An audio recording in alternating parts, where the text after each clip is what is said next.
শাশুড়ি চায় নগদ টাকা, স্বামী মোটর গাড়ি। নিত্যদিনের যৌতুক জ্বালা সইতে নাহি পারি।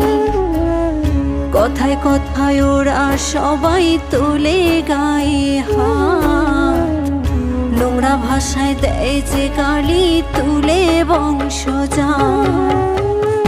একদিন ঠিকই শুনবা বাবা তোমার মেয়ে নাই, যৌতুক নামের মরণ ব্যাধি হবে সেদিন দায়। একদিন ঠিকই শুনবা বাবা তোমার মেয়ে নাই, যৌতুক নামের মরণ ব্যাধি হবে সেদিন দায়। বাবা যৌতুক নামের মরণ